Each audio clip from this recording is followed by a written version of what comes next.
Pak Kiai, ini ada asumsi ya, walaupun ini juga perlu divalidasi lagi bahwa ada kecenderungan dalam tanda kutip kalangan muda ini sekarang mungkin ya di antara sekian banyak, walaupun saya tidak mengatakan sebagian, ada yang kemudian melihat azwajah itu konservatif, kemudian akhirnya mereka masuk kepada Wahabi Salafi. Apakah Pak Kiai melihatnya seperti itu?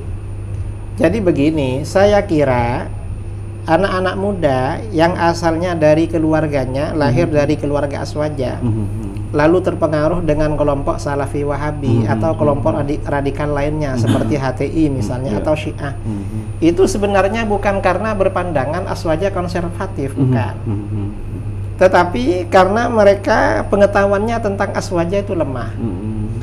Mungkin ya dari kecil dia hanya sekolah umum, kemudian sekolah menengah pertama, sekolah menengah atas, lalu masuk perguruan tinggi. Setelah di perguruan tinggi timbul kesadaran beragama.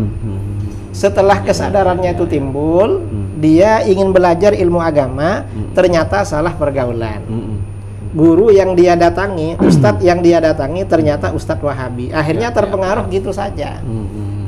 Artinya di situ kan perguruan tinggi ya, mohon maaf, bukan kalau tidak semuanya. Artinya ada beberapa perguruan tinggi yang kemudian ada kelompok-kelompok yang muncul seperti itu, karena asumsinya kan justru kalangan mahasiswa. Karena ada aktivis ya, aktivis yang aktif di perguruan tinggi dari kalangan kelompok radikal.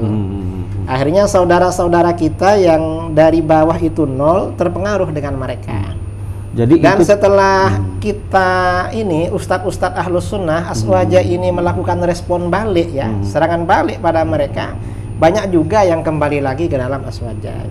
Apakah azwajah juga membuat sebuah simbol-simbol khusus di beberapa kampus untuk mengantisipasi Salafi Wahabi di kalangan anak muda misalnya? Di sebagian kampus itu kan memang ada organisasi kemahasiswaan yang memang berbasis azwajah. Berbasis azwajah, misalnya seperti PMII ya, PMII, atau misalnya seperti sayap-sayap organisasi NU, seperti IPNU, IPPNU. Itu di kampus-kampus sebagian aktif, dan mereka memang mewadahi mahasiswa-mahasiswa azwajah itu. Kalau menurut Pak Kiai, seberapa riskan terhadap anak-anak muda yang masuk dalam wilayah-wilayah Salafi Wahabi? Yang riskan ini, yang memprihatinkan itu di daerah-daerah yang tidak ada tokoh-tokoh azwajah. Itu yang mudah tergerus. Adapun daerah-daerah yang memang banyak para asatidz, para kiai, para habaib yang aktif ya, memberikan penjelasan tentang ahlus sunnah wal jamaah, itu tidak mengkhawatirkan. Jadi tergantung lah, tergantung daerahnya masing-masing.